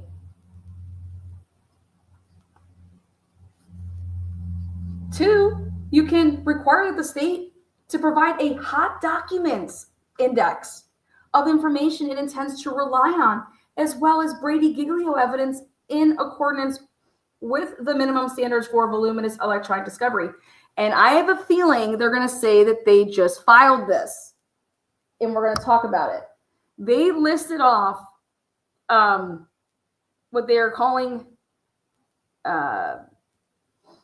they want them to be basically in motion limine because they just want them to be, we don't have to go through all the, hey, where did you get this piece? Authenticating. They're just self-authenticating documents in a motion limine. And so the state listed off a bunch of self-authenticating documents. And so I will discuss that here in a second. But given the compounding prejudice of late disclosures with the extreme amount of discovery has been provided in a format that does not meet the minimum standards that the court have considered, Mr. Kohberger just respectfully requests that this court order the state to provide within 2 weeks, or the soonest this court deems reasonable. Number one, is this so fucking hard? A detailed index of the discovery and evidence they intend to rely on at either the merits phase or in a sentencing. Two, a detailed index of Brady-Giglio documents and evidence, including potentially exculpatory or impeachment information. Given the amount of data, the government cannot meet its Brady obligations by providing Mr. Kohberger with access to more than 68 terabytes of data and then claiming that he should have been able to find the exculpatory information in the haystack. I kind of love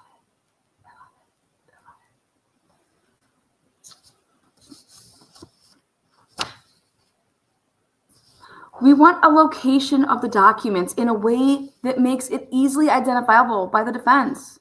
And there's cases.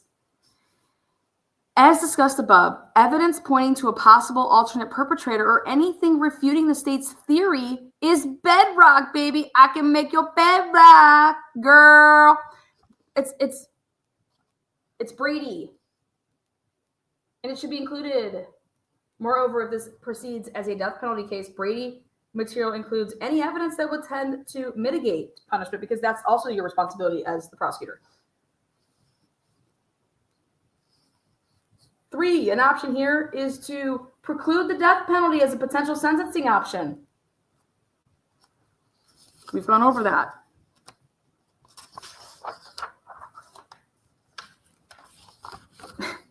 I love how they point this out, though. Another Idaho trial court recently concluded that precluding the death penalty was the only way to cure the prejudice of disclosure violations by the state in the Idaho versus Lori Daybell case. The state had Bates stamped and previously provided more than 80,000 documents in discovery. However, the prosecution failed to turn over approximately 5,000 pages of discovery and 30 hours of audio files until a month before trial. The court ruled from the bench and signed an order. This is notably many multitudes less than the 68 terabits, pointing out that they did this on way less. Okay. Though the prosecution filed the discovery only 1 day after the deadline set by the court, the defense argued that there was insufficient time for counsel to review the significant discovery in a meaningful manner and complete any necessary follow-up prior to the trial date 1 month later. The court agreed and found that dismissal of the death penalty was appropriate in order to mitigate the prejudice. K. Miller in the house, shake it, baby. Cheers. 20 people turning green. I'm a victim of Lana. $5, hell yeah. Happy Saturday, TNT family. TNT T train has begun. Choo choo. Moon, Carson, WB, K. Miller, all spreading the love.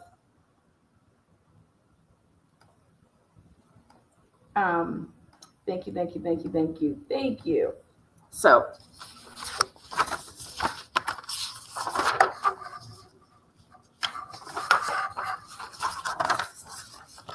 yeah, great, awesome. There it is right here. Where's my, I want to show you the documents that they're using, and then I'm done.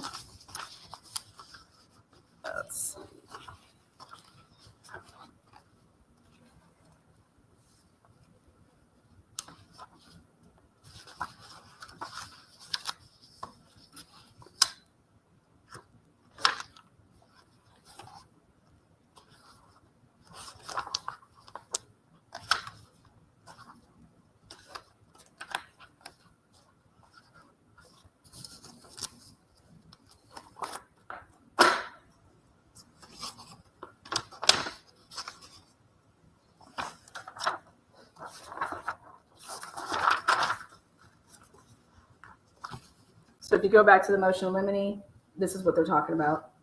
Mowry, Tanzola, and Urig, the state has provided no disclosure of any expert opinions related to the 67 electronic devices and third-party data collected during the investigation. The state has failed to identify what portions of the electronic device data, digital data, and or third-party search warrant return data will be presented. The state has failed to disclose any expert opinion about what any analysis of the device and data depicts.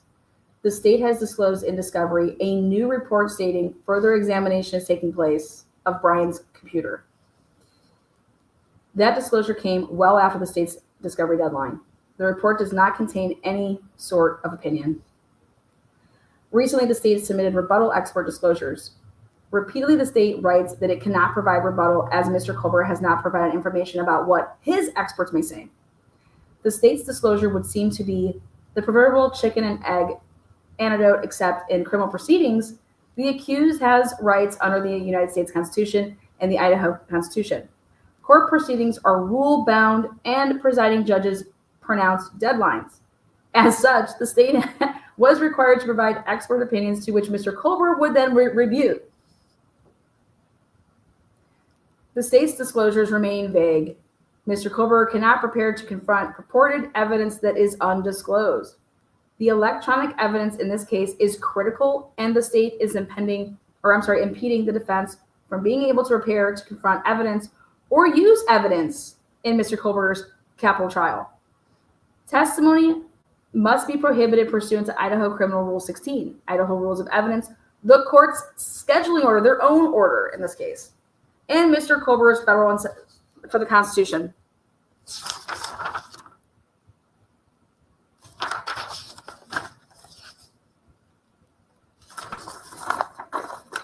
Yeah. So then here, I will add to the stage. Oh, here we go.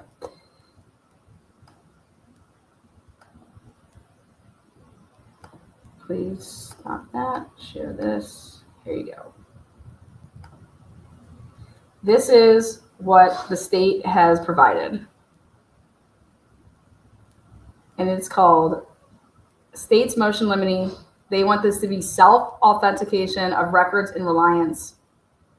And what it is that at trial, the state intends to introduce the following certified statements and or records, and it would be Linda Lane surveillance from 320 or 1320 and Linda Lane surveillance from 1330. These are the addresses. Let me make sure this is sharing appropriately. There you go. And the Albertsons, Clarkson, Washington video surveillance and business records. So that'd be like purchases. Amazon financial and user records for Bryan Kohberger. AT&T phone records for Bryan Kohberger, Madison Mogan, and Xana. Bagel shop video surveillance video for November 13th. And I looked up this bagel shop. It's right next to the Cafe Artista. So I don't know, they're going to show surveillance cameras from those areas. Bank of America bank records for BF and Xana, because that's who they banked with. Banner bank records, because that's where Ethan banked at. The Corner Club we're going to be using video surveillance video from before 12 o'clock and after 12 o'clock. That goes into the 13th. Okay.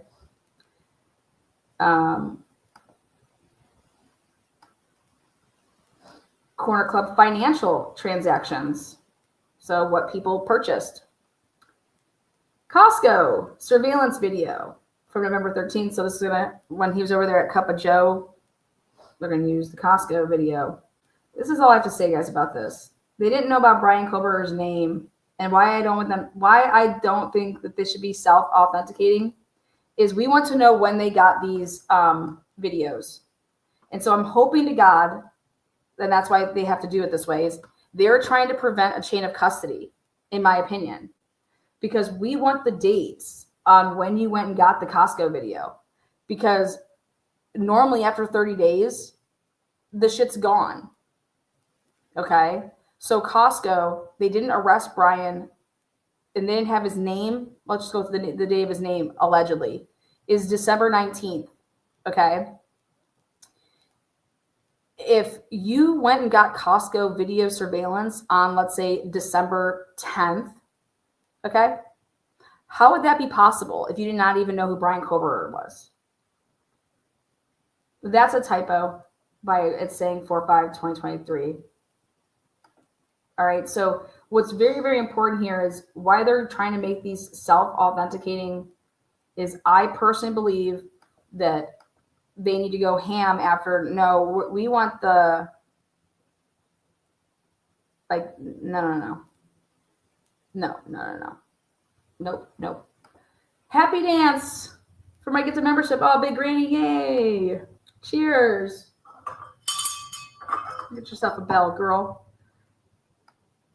So I already know where they're going with this. And this, it was provided. What that means is the hard drive was provided to the defense on 4/5/2023. Okay. That's what that means. But we want the Costco surveillance video from November 13th. When did you get that? When did you get that? Because normally, December 13th, that's a month. And so I'm curious to know how they just so happen, hey, well, yeah, our stuff stays on longer. I'm just curious. Then we got Dick's Sporting Goods record of sale for Bryan Kohberger. They're going to use the DeSale student records regarding Bryan Kohberger. But they're trying to just have all these need to not be self-authenticating. They need to come in, and that's why there's no stipulating here. Anne's not stipulating this shit. Look at the DoorDash records for Xana and Ethan. It's interesting because when they did the DoorDash search warrant, it was for the address of 1122 King Road when they did their search warrant. So when did they go and get those separately?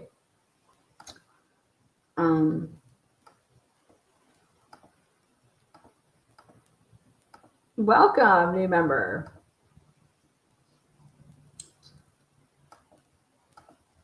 So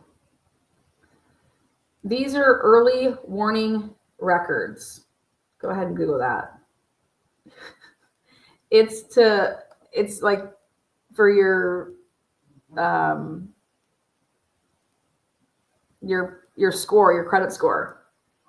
The Kaylee Gonsalves, that's her financial records. Hold on one second.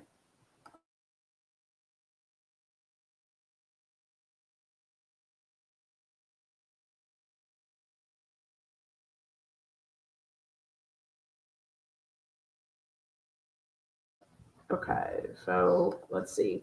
Then, here, so Harbor Freight Business, there's one that's actually in both in Pullman and then one in the Poconos, but I believe that they're talking about the one that's in Pullman.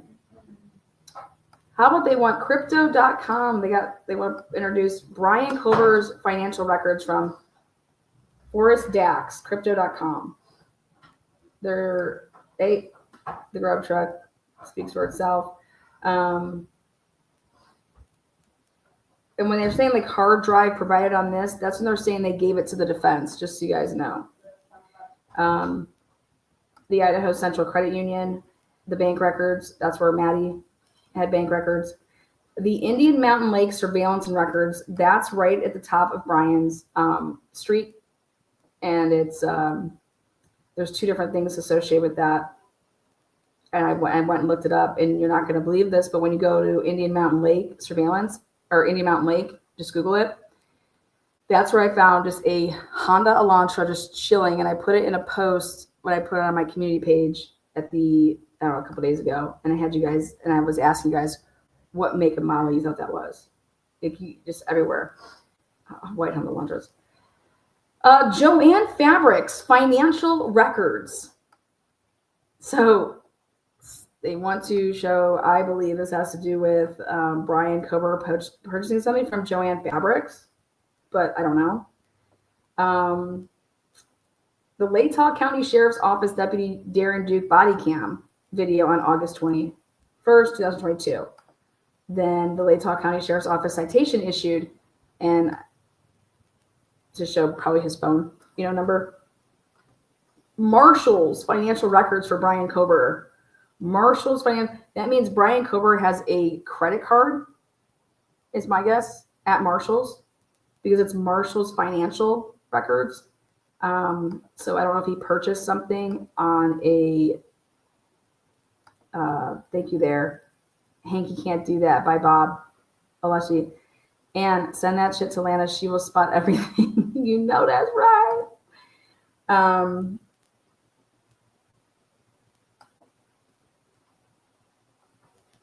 So by it saying Marshall's financial, it's like, what was he purchasing on his Marshall's card? If you have like a Target card, whatever. Numerica bank records for Kaylee. PayPal Venmo financial records. Come on down, baby. And it just says, they're not associating it with anybody here. It's just there. PNC bank records for Bryan Kohberger. Pentel data records.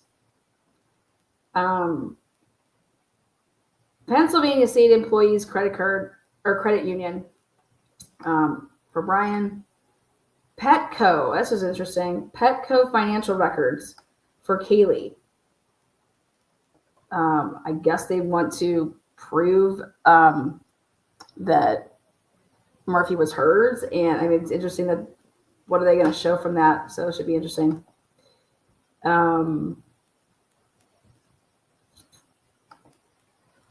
Rite Aid, baby. Rite Aid financial records. Interesting. We haven't heard the term Rite Aid. Maybe when they were talking about CVS, they meant Rite Aid. I don't know. Ross financial records.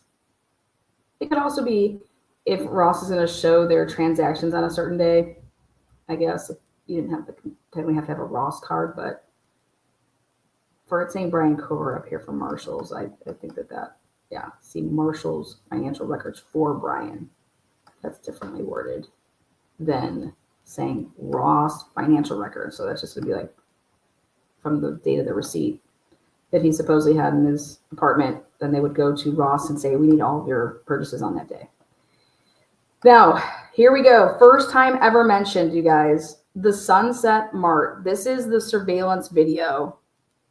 So now they 100% are going to use the Sunset Mart. That's the surveillance video that came from the employee that was the manager, the nighttime manager. They're going to use this.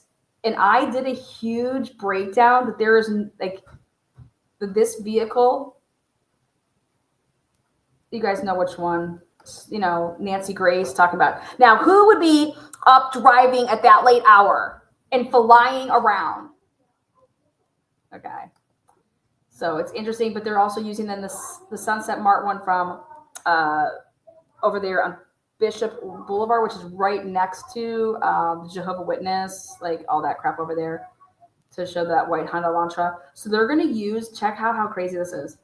Sunset Mart from both towns is going to be used to in their video surveillance to say that that's the same vehicle from one to the other. This is the first that I've seen this and heard this.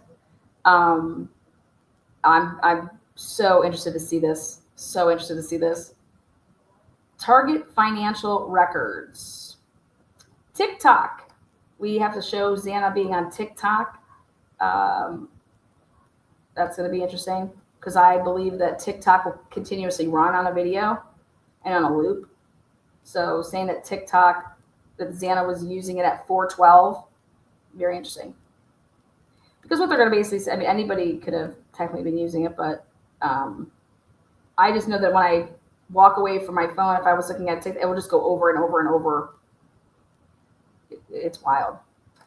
TJX financial records for DM, T-Mobile phone records for Kaylee and DM. So I went through and I was able to distinguish exactly who has what services and providers. And nobody had multiple phones. So, or I should say this, nobody had different providers. If like DM having T-Mobile, she didn't have like Verizon as well. But it doesn't mean that she didn't have two phones with T-Mobile because it doesn't specify that. But Under Armour transaction records for Bryan Kohberger. Interesting. That would seem like it would be coming from Amazon, but I don't know. Under Armour. I've never gone to an Under Armour store, but I guess I take that back. Out to when you go to the outlets, I have. U.S. Chef Store, again, that's right by in the morning when they're having him out. I'm blown away that they would still have their surveillance footage past a month to be able to get this. Alta financial records, what? What? You guys, what would that be for? What would that be for? You know, what is a, what?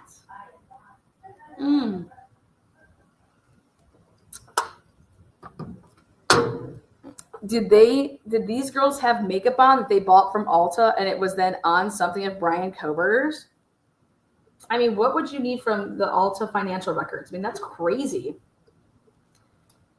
Ulta is where you go and shop for, it's all like makeup and hair products.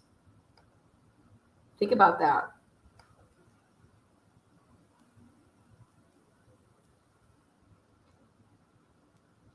I don't know, very strange. Verizon phone records for Ethan, BF, and JD. There it is. Now, I want to speak on the person that I believe is J now. I think there's a chance that J in Dylan's text is that they're only just using the J. They took out the rest. That could potentially be Jack DeCour. That could potentially be Jack DeCour. I'm about to make a purchase, and also they have their 20 days of sale right now. Oh, sweet. Get me something. Okay. Back over here. Walmart surveillance and financial transaction records for Bryan Kohberger. Washington Department of Motor Vehicles surveillance video. So we're going to see Bryan walking in to get his new plates and license. Or just his plates because he got his license before. But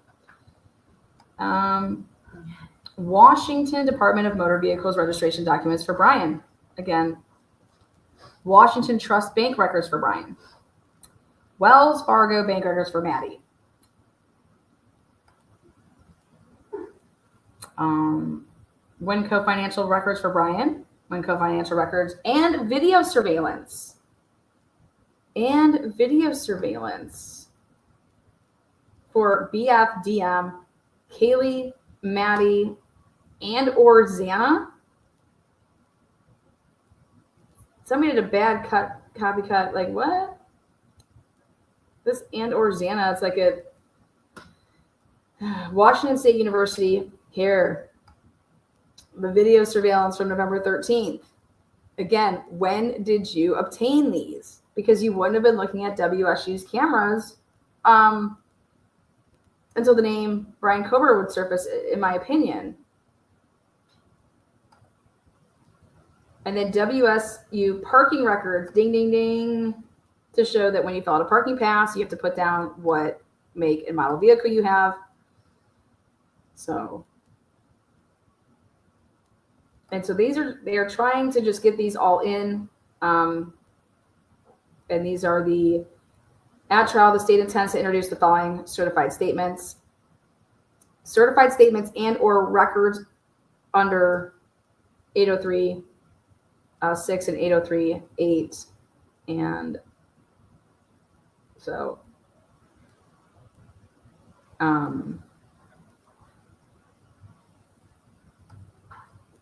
records of regularly conducted activity, a record of an act, event, condition, opinion, or diagnosis if A, the record was made at or near the time of, by, or from the information transmitted by someone with knowledge. The record was kept in course of regularly conducted activity of business. Making the record was regular practice of that activity. All these conditions are shown by the testimony of the custodian or other qualified witness. So I'm curious to hear more about this. Why they even... I just think that some of the stuff should be authenticated for purposes of dates and stuff like that. Floyd's Cannabis surveillance. Farmers Insurance, that's there on Main Street. E&S, that's on Main Street. So they're developing some type of, they got some pictures or some surveillance of something over there on Main Street with the bagel, with the artistic cafe, that type of stuff. So Big Granny gifted back. Thank you. Yeah, Ulta has men's products as well. You can get men's cologne and absolutely. I have no idea what the Ulta stuff's for. It just kind of struck me odd. So, all right, you guys, that's going to conclude this amazing wind down and wind up. But hey, America, Bryan Kohberger has autism, but no, he is not using it as a defense as to why he killed 4 students. Peace out, Girl Scouts. Thank you guys so much. Thank you, moderators, for being here. Thank you for chatting. You guys all rock.